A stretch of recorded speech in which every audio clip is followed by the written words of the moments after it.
Porque la noticia gira día con día. Hacemos el balance de la semana en Milet 360. Toda la información de México y el mundo en voz de Rodrigo Jiménez Solomón. Acompáñanos a darle el giro a la noticia en Milet 360. Aquí iniciamos. ¿Qué tal? Muy buenas tardes, soy Rodrigo Jiménez Solomón, esto es Milet 360, donde le presentamos el giro de la información. Hacemos un análisis de la mano de nuestros expertos en la materia, los expertos de Super Estéreo Milet, de las noticias que a nuestro criterio fueron las más relevantes de la semana. Hoy, domingo 13 de abril, al filo de la 1 de la tarde. Cierra esta semana, estamos a punto de empezar ya la Semana Santa, con mucho calor en muchos lugares del país. Y vaya que también hubo mucho que comentar en las noticias. Antes de iniciar, les recuerdo que tenemos una línea directa de WhatsApp en la cabina, es el 55 72 10 11 40, donde puede usted hacernos llegar sus comentarios, sus denuncias, sus opiniones, el análisis que tiene de las distintas notas de la semana. Estamos listos acá para escucharlos. También a través de las redes sociales, nos puede también ver en YouTube en vivo. Y si usted le pide a Alexa en cualquier lugar del mundo que sintonice Super Estéreo Milet, nos podrá escuchar también. Vamos a comentar sobre la senadora Andrea Chávez y el límite, el regaño político que sufrió por parte de la presidenta Sheinbaum. También el presidente Trump ahora amenaza con aranceles por el supuesto incumplimiento de un tratado bilateral de aguas México-Estados Unidos.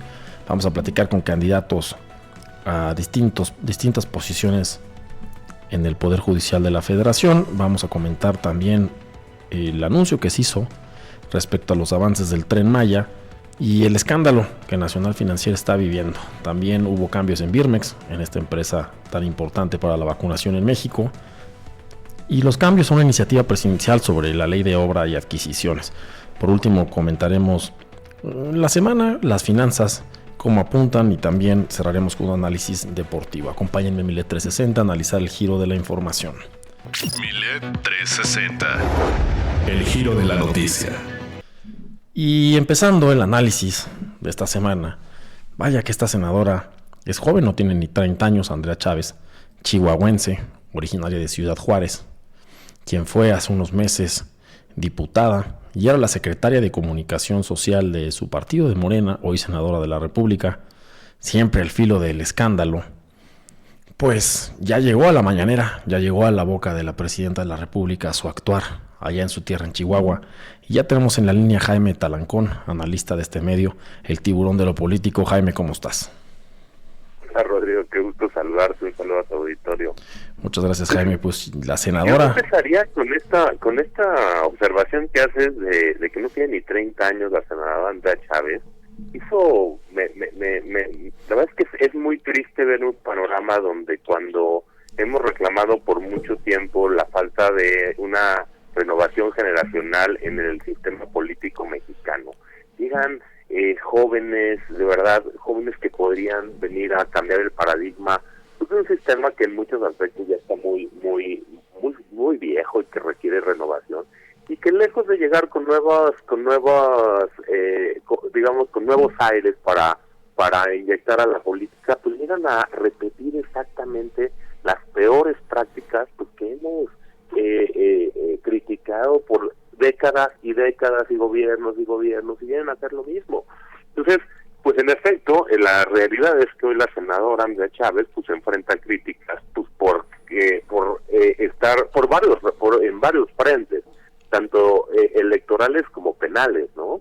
Por un lado, el hecho de estar llevando a cabo una campaña anticipada en su estado, en Chihuahua, porque es público que quiere ser gobernadora, es público que tienen muchos intereses en quedarse con quedarse con la candidatura de Morena en su estado, pero pues hay reglas que fueron creadas precisamente a partir de la presión de esa oposición encabezada por López Obrador hace muchos años, después de las elecciones de 2006, donde se metieron reglas que prohibían la intervención de cualquier autoridad y de recursos públicos en las campañas, y también la intervención pues, de recursos pues de dudosa procedencia para no romper la equidad. Y son ellos mismos los que ahora pues no solo vienen y violan las mismas normas que por muchos años criticaron y reclamaron a los entonces gobernantes, sino que ahora vienen y lo hacen, y no solo lo hacen, lo defienden. Claro.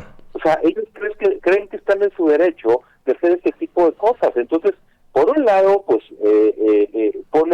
estamos hablando de una situación de absoluta incongruencia por parte del movimiento de Morena, que ha llamado a la austeridad, que ha llamado a evitar este tipo de actos anticipados de campaña, a evitar recibir recursos de empresarios, y por supuesto que llamó la atención de la presidenta Claudia Sheinbaum, que hay que decir, pues la verdad es que en términos generales es una persona pues que ha sido pues muy, ella sí, digamos, tiene esta congruencia de manejarse como una persona austera, ¿no? Como una persona pues que no hace uso de este tipo de prebendas y de conflictos de interés. Entonces, hoy tenemos a la senadora Andrea Chávez, ¿no?, con una gran soberbia y arrogancia, defendiendo conductas que la están poniendo en el foco de actos anticipados de campaña, que le pueden hacer que le anulen cualquier intento de registro como candidata a la gobernatura.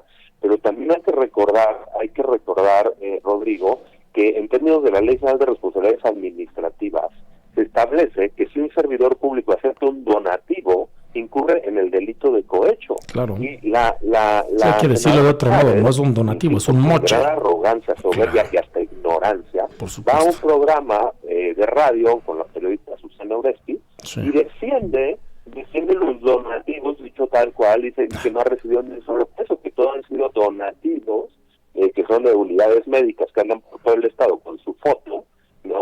Y se estima que son por 10 millones de pesos, y resulta ser que estos donativos provienen pues del empresario favorito, pues de quien se señala es el patrocinador político, el padrino político de la senadora Chávez, que es un empresario que ha recibido miles y miles de negocios en millones de pesos, lo que conocemos en la FEDA como los famosos moches. Sí, de acuerdo. Negocios un empresario, y este empresario, digamos que en agradecimiento a tantos y nutritivos negocios, le patrocina campañas pues a otros políticos. Sí. Y eso va completamente en contra no solo de las leyes que impulsó el actual régimen político, sino de las normas morales, de las cartillas morales que el líder de ese movimiento, Manuel López Obrador, habla de la cartilla moral, y de que este tipo de prácticas son absolutamente inaceptables, y en razón de eso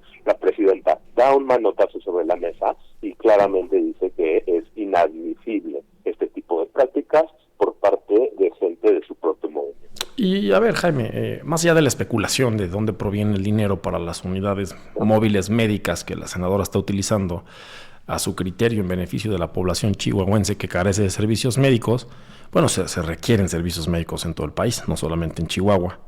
La verdad es que México tiene un serio problema en la atención a la salud, es un reto a nivel mundial, y la vía de la solución no es la vía de la campaña política. Ella decía en este programa de radio que mencionas que ignoraba si la ley lo establecía o no. Independientemente de esto, Jaime, si ella ignoraba o no la ley, la realidad es que uno no tiene que cumplir con las leyes porque las conoce o no. Y me resulta un tanto inverosímil que una senadora de la República, una persona que se dedica a hacer leyes, las ignore, que un político profesional, ella no es su primer cargo político, ya fue diputada, ya coordinó campañas, ya trabajó en un partido político en la más alta esfera, y ahora senadora de la República, pueda decir que ignora una ley tan clara que, ojo, más allá de lo político, Jaime, de si la presidenta de la República dio un manotazo en la mesa o no, es que esto tiene consecuencias legales. O sea, al final violó una ley, cometió un delito electoral, se tiene que investigar, se tiene que perseguir, se tiene que sentenciar. Y no es cuestión de si el estado de Chihuahua lo gobierna su oposición, el PAN, los pitufos, como ella los llama, o no. Y por cierto, ya dejó muy claro la senadora Andrea Chávez que está de acuerdo con la presidenta y se quitaron sus espectaculares y las imágenes de los camiones, pero que ella seguirá llevándole salud a la población de Chihuahua, que ella seguirá recibiendo de parte del sector empresarial estos cuantosos donativos. No ha aclarado quiénes son los empresarios y cuánto pagan. y pues seguirá cometiendo delitos, Jaime.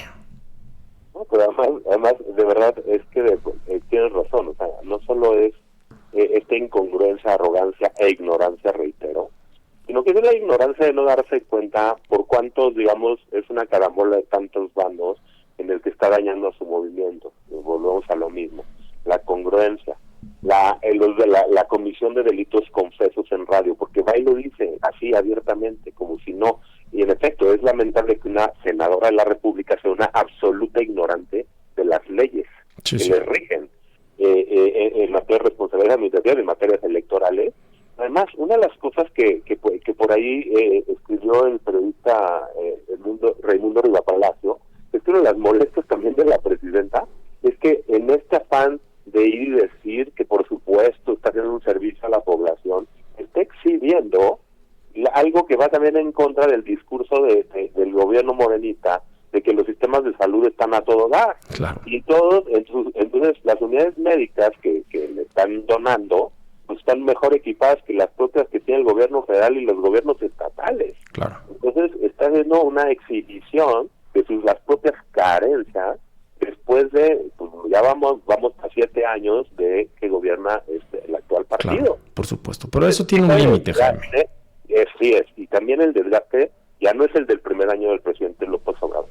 Después de 7 años, la gente identifica este tipo de prácticas, empieza a darse cuenta pues que en muchos aspectos pues se les ha engañado y que las prácticas son las mismas y que nada de que son diferentes. Sí, y mira, Jaime, fíjate qué interesante, la senadora Andrea Chávez no tiene 30 años, ya fue diputada, ya fue secretaria de comunicación de Morena y ahora es senadora de la República, pero no tiene ni 30 años y ya tuvo un escándalo por tener una jirafa en el siglo XXI.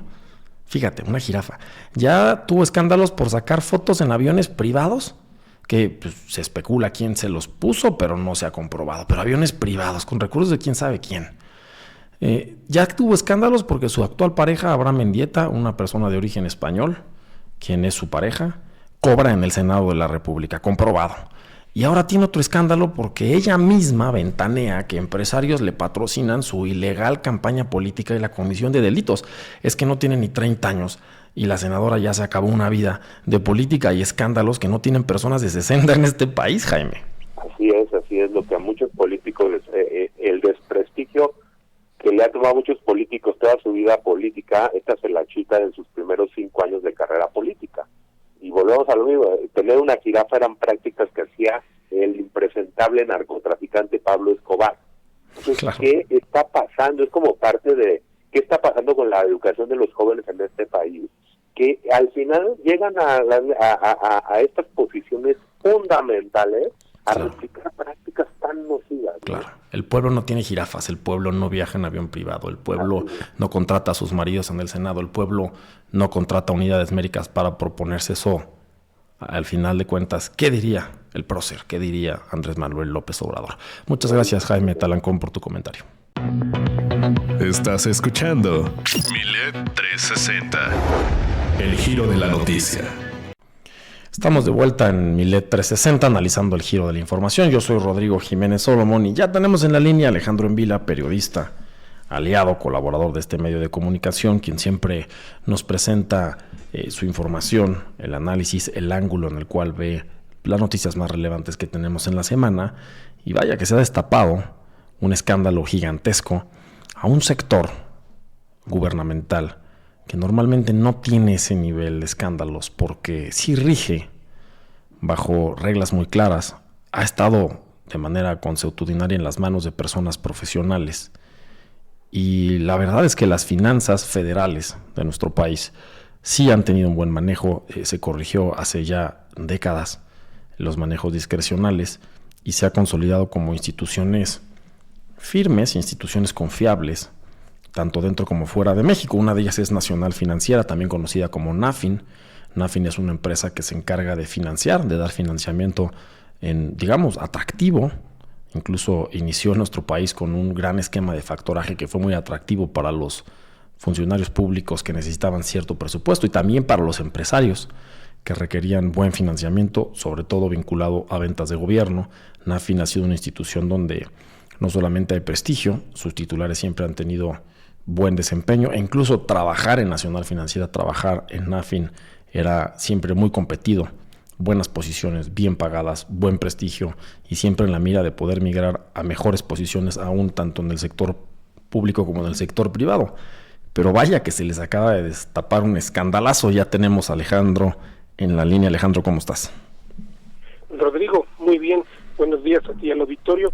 Efectivamente, trabajar en el sector financiero mexicano, público-privado, es de otra categoría, y esto se profesionalizó mucho a partir de que México se integró a Norteamérica y bueno, al tren de la globalización, en más o menos 1987 que empezó esto, y como tú bien lo describiste, pues los funcionarios de Nafin y de cualquier banca de gobierno pues trabajan con estándares internacionales, ¿sí? Por eso es escandaloso, coincido con el adjetivo, de lo que nos enteramos ayer, que Nafin entregó a la Secretaría de Hacienda los fondos de los fideicomisos del Poder Judicial, cuando el Poder Judicial, que conocemos, no está extinto, de hecho no se va a extinguir, hay que liquidar trabajadores, y vamos, los entregó pues sin autorización del propio Poder Judicial, Sí. que es el fideicomitente, y esto es una, vamos, no es una irregularidad grave, es algo escandaloso, inusitado, algo que no se ve en el sector financiero, un sector ultra regulado, Claro. además así debe ser. ¿Por qué? Pues porque guarda el dinero de la gente dinero y de las empresas. Claro. O sea, Alejandro, haciendo una analogía, es como si, como tú, yo, cualquiera de las personas que nos escucha, se despierta y se entera que su cuenta en un banco hoy está en otro banco, en otro tipo de inversión, con otro tipo de comisiones, sin su autorización. Es pegarle absolutamente a la certeza financiera de este país. Es un delito, hay que decirlo, es un delito grave, que tendrá que llegar a consecuencias graves, Alejandro. A ver, sí, totalmente de acuerdo, e incluso iría más allá, porque no está en otro banco, está en Hacienda. Sí, exacto, ni siquiera está en el sistema bancarizado. Peor, exacto. El sistema bancario es peor todavía, ¿no? No tengo otro banco, no puedo disponer del recurso, ¿qué va a pasar con eso? De una manera totalmente irregular. Ahí hay delitos graves, y mira, Rodrigo, yo creo que en este momento lo que menos necesita el país, Claro, es este tipo de, voy a usar una palabra muy coloquial, de agandalles. claro. A ver, ¿cómo que te llevaste el dinero?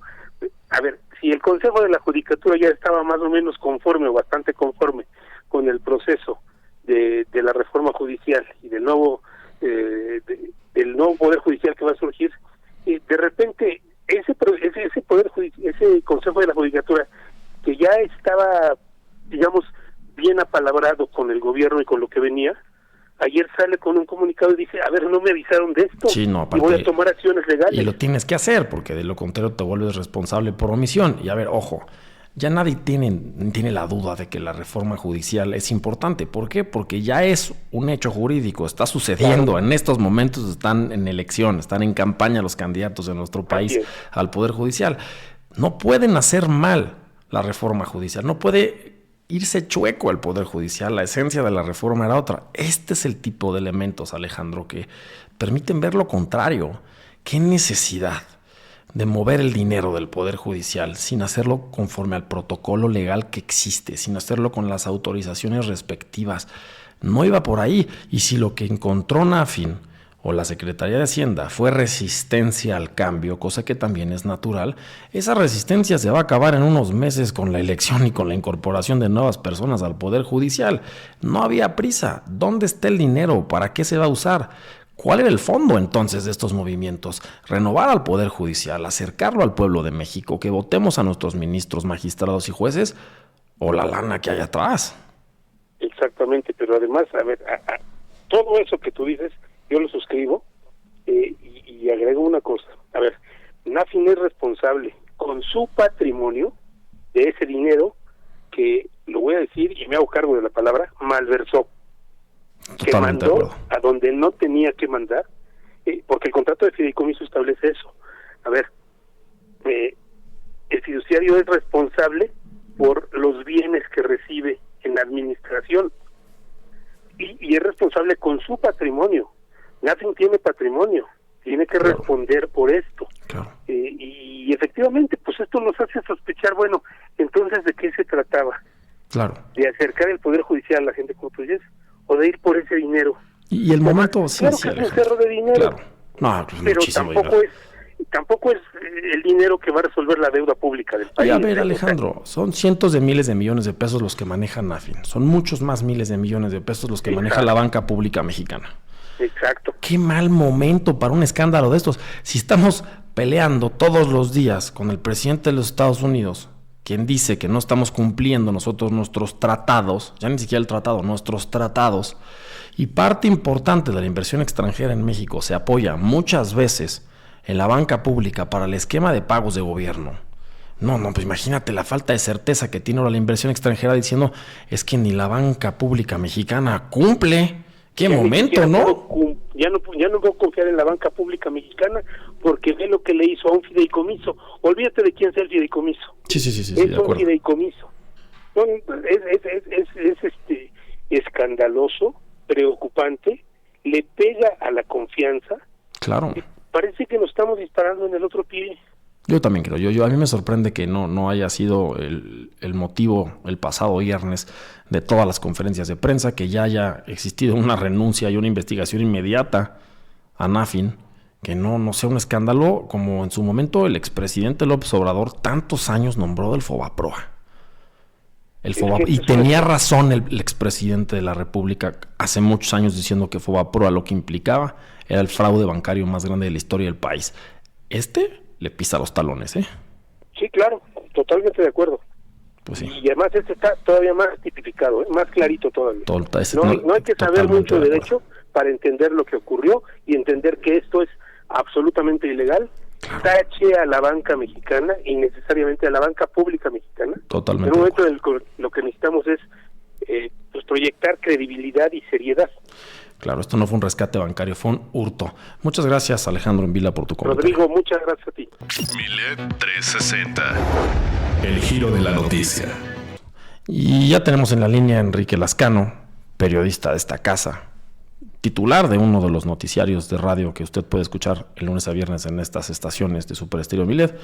Enrique, quien además siempre le digo que es mi sensei, un periodista redondo, quien nos va a platicar sobre Birmex, esta empresa mexicana con participación público-privada que ha jugado un papel fundamental en la salud de todos y todas las mexicanas. No solamente pasan por ahí miles de millones de pesos al año, sino también mucha investigación y mucha responsabilidad. Enrique, ¿cómo estás? ¿Cómo estás, Rodrigo? Me da mucho gusto saludarte a ti y a quien nos hace el favor de acompañarnos en tu espacio semanal de análisis. Bueno, estás tocando un tema muy sensible, diría yo de entrada, un tema doloroso, y no hablo de doloroso por esto que ahora ventila y airea la propia presidenta de la República con respecto al manejo inescrupuloso de las compras para los medicamentos. Hablo de una promesa incumplida, es decir, hay una asignatura del gobierno federal desde hace 6 años y medio, ¿no?, donde se viene afirmando primero que tenemos un sistema de salud, o que íbamos a alcanzar un sistema de salud como el de Dinamarca, y hacia el final de la anterior administración que ya era el mejor sistema de salud, cosa que evidentemente no ha sucedido. Hace unos días la propia Zoe Robledo, la propia presidenta, hablaban de intervención en hospitales, en una centena casi de hospitales que no tenían ni quirófano, Rodrigo, ¿no? Y por no hablar del tema hoy de la ausencia de medicamentos, y quiero pensar en la cantidad de mexicanas y mexicanos que tienen, por mencionar algo, enfermedades crónicas y que requieren por supuesto, de sus medicamentos para poder llevar una vida, ¿no? Y no los tienen. Totalmente de acuerdo. ¿No? Hipertensión, diabetes, problemas de cáncer, ¿no? ¿Qué va a hacer esa gente? Y ahora nos enteramos pues que hay se vende, se compran medicamentos, hay un tema ahí de 13,000 millones de pesos que ha obligado a la presidenta de la República, sí, a separar de sus cargos a funcionarios en tanto se investiga esta compra, ¿no? Abultada, ¿no? Y claro, hay un caso de corrupción, pero claro que lo hay. Rodrigo, cuando se trata de las medicinas, sí, el dolor es doble. No hay nada más importante en la vida que la salud, Enrique. Y llega Carlos Ulloa ahora a presidir Birmex, un tipo competente, cercano a la presidenta. Y a mí me llama mucho la atención en la declaración de la presidenta de los cambios de Birmex, algo bien interesante, Enrique. Mira, dice Birmex, esta empresa que se encarga de comprar medicamentos y vacunas, lo voy a repetir, y vacunas. Estas grandes campañas de vacunación con las que crecimos todos en las escuelas, que hizo que México fuera un referente mundial, que prácticamente erradicó la polio, que erradicó el sarampión en nuestro país y que están empezando a resurgir. Así de delicado es el tema. Ventaneó un tema de corrupción, pero dice la presidenta, buena parte de los funcionarios removidos estaban ahí antes incluso que llegara el presidente López Obrador. No, yo ya no entiendo nada entonces, porque en teoría se hizo un alto a las compras de medicamentos, se quiso hacer una compra consolidada con López Obrador, se quiso hacer una megafarmacia que claramente fue un fraude y no funcionó, y ahora es culpa de Peña Nieto. Yo creo que es momento de que quien llega, que es Carlos Ulloa, y es un funcionario competente, hizo un buen trabajo en la Ciudad de México, tiene uno de los retos más delicados en nuestro país, Enrique, la salud en sus manos. Sí, mencionas bien y me parece que es muy correcto esta apreciación que haces sobre Carlos Ulloa, exdiputado, hombre muy cercano a la presidenta, sí, a la 4T, que goza de sus confianzas, y yo creo que es un hombre que tendrá que llegar a poner orden en Birmex, porque efectivamente en la anterior administración se le encargó a Raquel Buenrostro, se le encargó hicimos gestiones con la Organización de Naciones Unidas para que interviniera en la compra de medicamentos. Se hizo este asunto de la farmaciotota en Huehuetoca, que no sirvió para nada, que sortía en promedio 4.5 recetas por día. Rodrigo, alguien le sirvió, pero en su bolsillo, Enrique. Alguien le sirvió en el bolsillo. Ya esa gran bola de nieve que tanto tiempo se dijo de esto funciona, es perfectible, hagámoslo así, no eliminemos las cosas, tiene que ir para adelante. Ya pasaron prácticamente 7 años de estas decisiones, se fueron las compras consolidadas de medicamentos, se fue el seguro popular, tenemos el problema enfrente, Carlos Ulloa llega a resolverlo y vaya reto, porque no va a haber tolerancia ni curva para esto, Enrique. Mira, yo creo que es uno de las deudas que tiene la actual administración, o si tú lo quieres ampliar en términos cronológicos, la 4T, claro, con los mexicanos, ¿sí? Uno puede aguantar crisis económicas, inflación, a veces desempleo, inseguridad, pero lo que las personas no pueden aguantar es enfermarse y no tener medicina, Rodrigo. Totalmente Eso de acuerdo. Recae en otras esferas de responsabilidad. Ya no son la responsabilidad administrativa, política, es una responsabilidad humana. Totalmente que se tiene ahora y se tiene que resolver. Ya no hay tiempo. Ya no hay tiene tiempo. Que resolver en lo inmediato. Ya no hay tiempo, Enrique. Pues muchas gracias por tu comentario para Milet 360. Enrique Lascano, mi compañero Siempre periodista. Un privilegio. Milet 360. El giro de la noticia. Ya estamos de regreso en Milet 360 analizando el giro de la información. Yo soy Rodrigo Jiménez Solomón y tenemos ya en la línea a Marisol Castañeda. Ella es aspirante a ministra a la Suprema Corte de Justicia de la Nación. Marisol es magistrada actualmente del Poder Judicial, tiene prácticamente toda su vida haciendo carrera judicial y quiere ser ministra. Marisol, ¿cómo estás? Rodrigo, buen día, muchas gracias. Te saludo con mucho gusto a ti, a todo tu auditorio. Gracias por el espacio. Marisol, de ser jueza, de ser magistrada, de trabajar en el tribunal, ahora estás persiguiendo en la calle el voto, motivando a la gente con tu perfil para que voten en unas semanas por ti y seas ministra de la Corte. Así que, Rodrigo, bueno, pues estamos ya viviendo esta elección judicial, estamos en camino a esta elección, como bien lo dijiste, el 1 de junio. Tengo una trayectoria muy importante, muy sólida en la carrera judicial de 25 años, como bien lo mencionas. Estamos ante un proceso inédito, especialmente para nosotros como personas juzgadoras, que pues estamos con esta dinámica de simplemente estudiar y trabajar, pero bueno, hoy estamos ya en esta.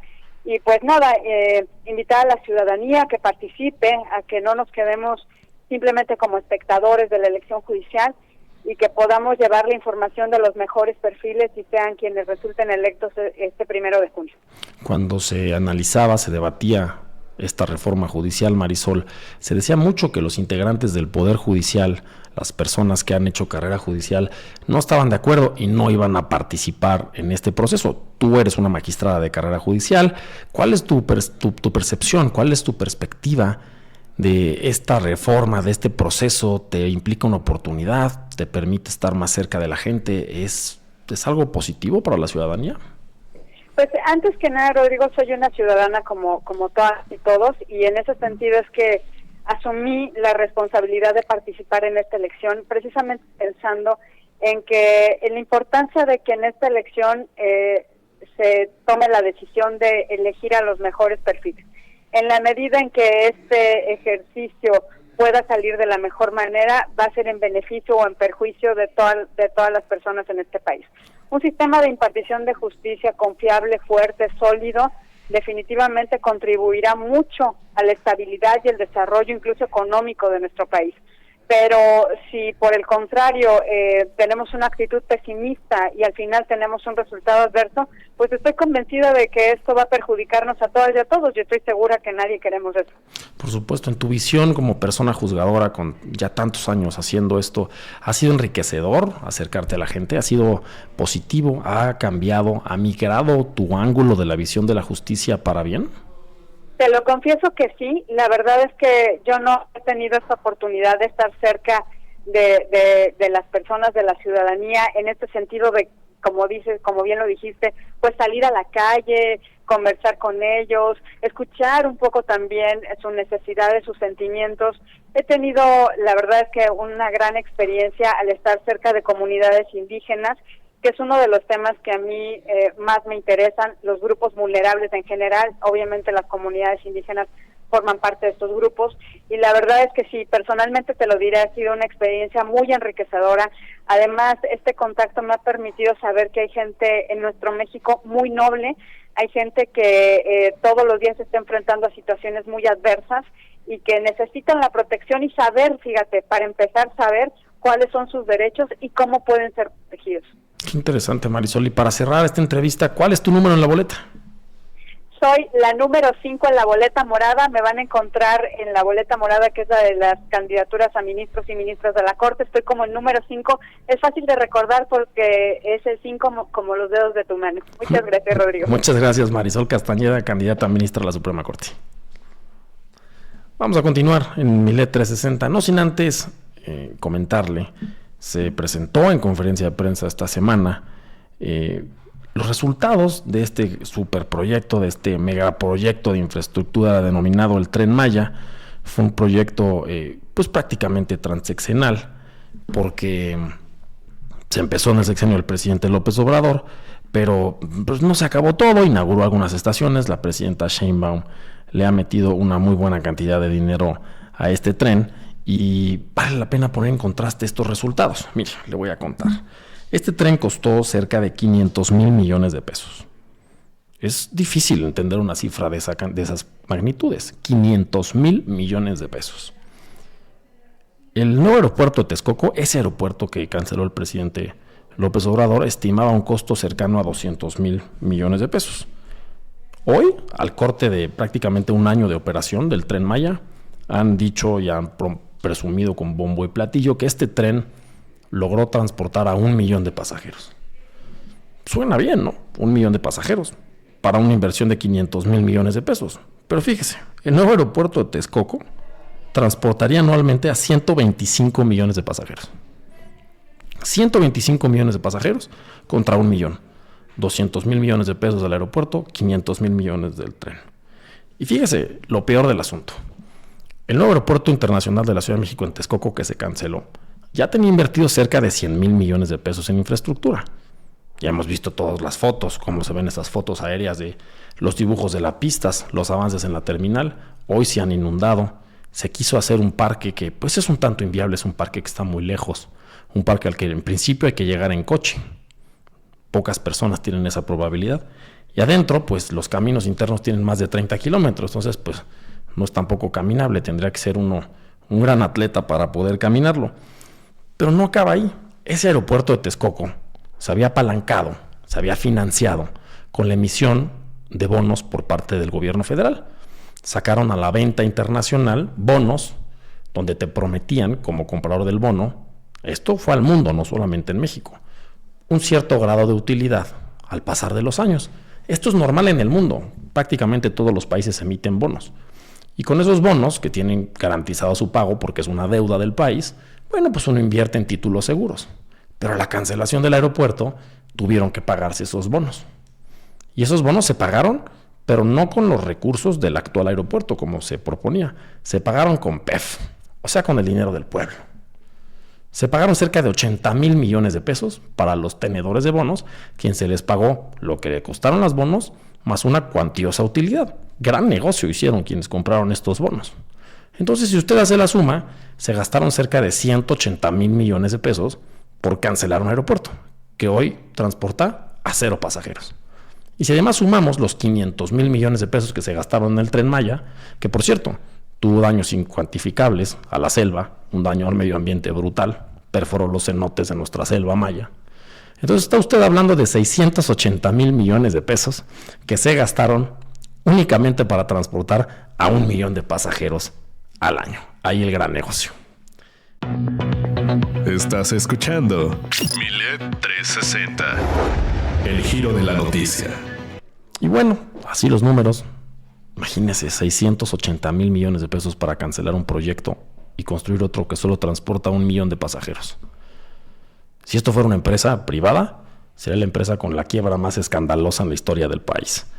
Ya tenemos en la línea a Tania Rosas, periodista de investigación y colaboradora de este medio, quien siempre vive de muy cerquita las iniciativas, la grilla que palpa en la Cámara de Diputados y Senadores. Tania, ¿cómo estás? ¿Qué tal, Rodrigo Auditorio? Pues les comento que el Pleno del Senado aprobó las nuevas reglas en materia de adquisiciones y contrataciones públicas. Morena y aliados pues destacaron que esto dará mayor transparencia y modernización a las compras, mientras que la oposición advirtió que habrá mayor opacidad, adjudicaciones arregladas y corrupción. El paquete de reformas ya está en el Ejecutivo para que entren en vigor y con esto se desaparece Compranet, aunque la secretaria anticorrupción Raquel Buenrostro dice que por el contrario que va a evolucionar, pues vamos a ver hasta que se pongan en práctica estos nuevos lineamientos y se mantiene la transparencia en los contratos de gobierno. La reforma, bueno, crea la plataforma digital de contrataciones públicas con el objetivo de automatizar los procesos de contratación pública. También se crea la tienda digital como un mecanismo de contratación dirigido a bienes y servicios de uso común y generalizado, y nace el Comité de Compras Estratégicas que aprobará los bienes y servicios susceptibles de ser adquiridos, arrendados o contratados de forma consolidada. Y bueno, algo que me parece que hasta que se puso en la ley, aunque ya se había aplicado, es que se establece que no podrán ser contratadas empresas que tengan como socios o representantes a funcionarios designados por la Presidencia de la República, con lo que se busca evitar el tráfico de influencias o conflictos de interés. Se restringirán los contratos con personas físicas o morales que hayan incurrido en la comisión de prácticas monopólicas absolutas, incumplidas o que tengan socios inhabilitados. Y se modifican los parámetros de multa, además de que se reduce del 30 al 20% las adjudicaciones directas, entre otros cambios, Rodrigo. A ver, interesante, ¿no, Tania? Cambios que suenan bien, simplemente falta darle un poco de contexto. En principio, en el sexenio de Andrés Manuel López Obrador, se multiplicaron a más del triple las adjudicaciones directas. Incluso la información que se podía vía transparencia de un instituto que hoy ya no existe. El INAI ya no existe, ya no tenemos una manera de pedir información. Ninguno de nosotros, los ciudadanos, pues simplemente se negaba excusándose en asuntos de seguridad nacional, obras públicas excusándose en asuntos de seguridad nacional. Vaya que hubo un salto para atrás en la rendición de cuentas, vaya que hubo un salto para atrás en la licitación de obra pública, y ahora la presidenta, de manera muy institucional, propone esta reforma de ley, una reforma más para la presidenta, pero Tania, la recibe el Senado de la República y la patean para después, ¿no? Ya la aprobaron, ya se envió al Ejecutivo para que entre en vigor. Lo que sí es que, como tú bien dices, el gobierno de López Obrador llegó a hacer adjudicaciones directas hasta en el 80% de los casos. Así es. Su gobierno decía que era o por seguridad nacional. Ya ves también que vino la pandemia, sí. Y con la pandemia, bueno, hubo contrataciones con corrupción, con vicios de corrupción, y que se destaparon por notas periodísticas, por investigaciones periodísticas, en donde pues se veía que había sobreprecios o que había contrataciones a empresas de los cuales pues los familiares o los amigos de los morenistas o de los funcionarios. Claro. Bueno, ahí tenemos todos los casos del hijo de Manuel Bartlett, de los amigos de Andy López Beltrán. Entonces, bueno, pues esperemos que con esta reforma de verdad se haga más transparente la contratación pública. Claro, y más ágil. Pero bueno. Pero el contraste ahí está, ¿no, Tania? Ágil. Fíjate, la semana pasada comentábamos tú y yo aquí en este espacio Milet 360 la desaparición del INAI, el Instituto Nacional de Transparencia y Acceso a la Información, como un tema grave para la transparencia, para el ejercicio periodístico, para la libertad de la información y la protección de la información personal. Y esta semana estamos comentando una iniciativa para agilizar y hacer más transparente la ley de adquisiciones y de obra pública. Como que no se entiende bien hacia dónde, ¿no? O sea, vamos en pro de la legalidad, de la transparencia, de las instituciones y las leyes firmes. Por un lado sí, por otro no, Tania. Efectivamente, Rodrigo. Y bueno, nada más, en el sexenio de López Obrador comenzó este sistema de Compranet, en el que estaban los contratos. Ya ves que salen unos hojas de Excel donde te ponen qué institución la contrata, qué proveedor fue contratado, por cuánto tiempo, por cuánto dinero, para qué, por qué motivo, etcétera. Y hay una liga en la que se puede meter cualquier persona para abrir el contrato. Bueno, pues con López Obrador ya no venían los contratos, ya venía una ficha de los contratos. O sea, se restringió y lo que podíamos hacer todos los ciudadanos era encontrar el contrato en la Plataforma Nacional de Transparencia, la cual ahora pues está suspendida, al menos. Sí. No tiene por presupuesto. Por el momento en Así lo es. que la Secretaría Anticorrupción toma las riendas de lo que era el INAI. Decía el presidente López Obrador, 90% de honestidad, 10% de capacidad. Pues es que ni siquiera fue así, ni fue toda la honestidad, ni ese 10% de capacidad, y vaya que la presidenta tiene el reto en las manos. Muchas gracias, Tania, por tus comentarios. A ti, Rodrigo, nos vemos. Tania Rosas, periodista de investigación y colaboradora de este importante medio. Vamos ahora a pasar a lo internacional. Vamos a comentar con Mari Carmen Buzo, analista internacional y experta en geopolítica, quien seguramente nos va a tratar el tema que todos los días estamos masticando en nuestro país, que es la imposición de aranceles, las guerras comerciales que el presidente Trump ha generado con todo el mundo, esta falta de estabilidad económica que el mundo está sufriendo a causa del discurso y de las acciones de solamente una persona, del presidente de los Estados Unidos. He ahí el nivel de poder, de influencia del presidente Trump. Y la presidenta Sheinbaum ha mantenido su estrategia. La presidenta Sheinbaum, incluso, además de tener una buena relación, una relación institucional y de respeto con el presidente Trump, quien ha recibido de él y de su gobierno críticas positivas, incluso muestras de respeto, a diferencia de otros líderes en el mundo. También la presidenta estuvo esta semana en Centroamérica, en la CELAC. La vimos al centro de la foto, la vimos tomando un liderazgo internacional importante, representando al Estado mexicano, cosa que se perdió durante 6 años. El presidente López Obrador prácticamente no echó mano de la agenda internacional. La presidenta Sheinbaum no tiene prácticamente ahorita otra opción más que tomarla y dirigirla. Y ya tenemos en la línea a Mari Carmen, quien seguramente nos comentará esta semana pues las ocurrencias del presidente Trump y su impacto. Mari Carmen, ¿cómo estás? Hola Rodrigo, saludos a ti y a tu auditorio. Qué gusto, Mari Carmen, cuéntanos. Pues después de una semana en donde literalmente los países ya no sabían cuánto les iba a aplicar de arancel, y los nuevos porcentajes que el presidente de Estados Unidos estaba anunciando para los respectivos países incluía el anuncio anterior, o debían de sumarse los porcentajes, como vimos, que cerramos la semana con un arancel impuesto a China del 145%, algo increíble que sea realidad.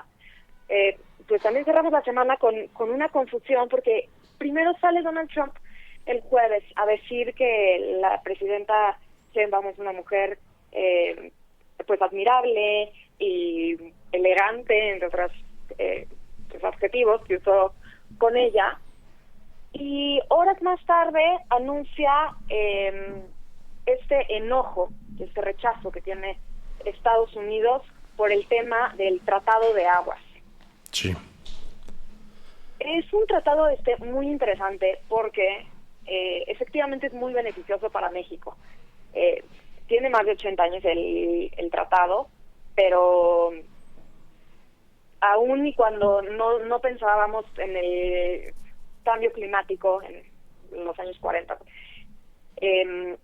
México realmente estaba obligado a entregar una cuarta parte de lo que Estados Unidos entregaba a México. Y aún así, México no ha cumplido con esta obligación. El tratado, vale la pena señalar, que es muy beneficioso para México, no solo porque entrega menos agua de Estados Unidos, sino que tenemos una flexibilidad de, si México no entregó en los 5 años que debía de entregar agua, te puedes ir a los siguientes 5 años, digamos, con ese como déficit, y compensarlo sin ningún tipo de penalización. Sí, de acuerdo. Exacto. No obstante, México tiene ya un déficit, debe más del 70% de agua que está obligado a entregar. Y estos ciclos que te digo que son quinquenales, vencen ahora en octubre. Entonces, este es un tema que el gobernador Greg Abbott de Texas y el senador también por Texas, Ted Cruz, ya habían pedido a Trump insistentemente. Entonces, yo lo que siento es que cuando Trump sale a decir, bueno, con México no tengo tema, pues por ahí debe de haber recibido una llamada, mensaje, o lo que sea, de cualquiera de estos dos personajes tejanos, recordándoles el gran enojo que existe hoy por parte de los agricultores en Texas, debido a este déficit de agua, que si bien no tendría por qué tener la culpa México, el hecho de que México no esté entregando las cantidades que debe de entregar, pues se vuelve un enemigo, una vez más, muy fácil a quien culpar. No, y mira qué interesante lo que comentas, porque visto solamente en hoja y lápiz, cuáles son las condiciones de este tratado bilateral que tiene poco menos de 100 años, donde México está incumpliendo, independientemente de por qué está incumpliendo, la presidenta Sheinbaum declaró que ha sido un año de muchas sequías y que ya está haciendo una contrapropuesta al gobierno de Estados Unidos de cómo solucionarlo, pero el presidente Trump sigue exponiendo al gobierno mexicano como incumplidor, como alguien que no cumple su parte comercialmente hablando, en seguridad, ahora en agua. Y el presidente Trump pues también tiene que atender a su sector político. Texas es un estado altamente republicano, siempre ha votado específicamente por Donald Trump. No se diga el sector campesino en Texas. Claramente esta es una respuesta a algo que necesita pues el voto duro, como diríamos en México, del presidente Trump. Y ojo ahí, porque no deja de exhibir este tipo de comentarios a México como un deudor de acciones. No ha habido ninguna, no sé si tú coincides, Mari Carmen, donde el gobierno mexicano puede decir, momento, he cumplido y he cumplido con creces, eso es falso. En todas han dicho, trabajemos, logremos, haremos, reconociendo indirectamente, implícitamente, fallas, incumplimiento de nuestra parte, Mari Carmen. Así es, pero la presidenta Sheinbaum está en una posición muy complicada porque hace 5 años a quien le tocaba entregar esa agua, pues es al expresidente López Obrador, y claramente la presidenta Sheinbaum no la puede culpar como pudo haber culpado a presidentes de sexenios anteriores. Pues muchas gracias por tu comentario, Mari Carmen Buzo. Gracias a ti. Milet 360. El giro de la noticia. Y ya tenemos a Alejandro Lastra en la línea. Alejandro, ¿cómo estás? Hola Rodrigo, ¿cómo estás? Buenas tardes, gusto en saludarte. Qué gusto escucharte, ya te extrañábamos en esta emisión de Super Estéreo Milet. Y igualmente. Muchas gracias, Alejandro. Y cuéntanos, ¿qué nuevas en el mundo de las finanzas, digitales? Claro que sí, mira, la noticia más relevante de esta semana fue justamente la reestructuración de Banco Bineo. Para dar de contexto a tu público, Banco Bineo pertenece al grupo Banorte y fue el primer banco digital aprobado en México. Sí. Hoy en día, 2 años después de su aprobación, anuncia una reestructuración porque, pues, para ponerlo en términos muy estándares, las cosas no le han salido tan bien. Entonces han corrido a mucha gente y tienen que volver a ver los productos que quieren sacar. No tan fácil, ¿no, Alejandro? Como que nace la banca digital, la banca tradicional le pega muy duro. Ahora ya quiere entrar a la banca digital y resulta que pues no es lo mismo hacer tacos que tamales. Es correcto, es correcto. La verdad es que la naturaleza de la banca digital y de los neobancos pues no está muchas veces alineada a la banca tradicional. Los bancos tradicionales, claro, por querer tener participación, sacaron esta banca digital, Open Bank, recordemos, Hey Banco de Banregio y el primero Bineo, pero pues parece ser que cuando la naturaleza es que seas un elefante difícil de mover, pues no puedes digitalizarte tan rápido. Pues atentos, Alejandro, a lo que suceda en la banca y también en la banca digital en México, ahora que hay tanto movimiento y sobre todo tanta falta de certeza con los Estados Unidos. Muchas gracias por tu comentario, Alejandro Lastra. Milet 360. El giro de la noticia. Y para finalizar esta emisión ya tenemos a Clemente Molina Enríquez, nuestro analista deportivo, agente FIFA certificado, quien siempre nos presenta ese giro, ese análisis 360 de la información del deporte. Clemente, ¿cómo estás? ¿Qué tal, Rodrigo? Gusto en saludarte. Qué gusto escucharte, Clemente, y ahora escuchar esta importante aportación que tienes sobre pues las leyendas del deporte. Correcto, sí, pues desafortunadamente esta semana nos encontramos con el fallecimiento de Leo Verhacker, que para los que somos aficionados del fútbol fue sumamente importante. Dirigió a su selección, la de Holanda, así como a la de Trinidad y Tobago, a los dos en mundiales, al Real Madrid, a los equipos más importantes de su país, y acá dejó huella en México por haber dirigido al América, un equipo que jugaba sensacional, de manera espectacular, en 1994 y 95. En lo particular, yo es el mejor América que he visto, así yo de ver fútbol, incluso por encima de algunos equipos americanistas que han salido campeones. Así pasa, se van leyendas, tienen que nacer nuevas. Ahora tenemos ya ojos en todo el deporte del mundo, Clemente. Correcto, en ese sentido se ha globalizado. Hoy incluso, el que haya venido Verhacker en aquel momento es como si hoy en día viniera Guardiola o Klopp a dirigir a cualquier equipo de acá. Pues ojalá suceda y que le dé un empuje fuerte a nuestro deporte nacional, nuestro fútbol, con miras al próximo mundial. Muchas gracias, Clemente Molina, por tus comentarios. Gracias a ti, gusto saludarte.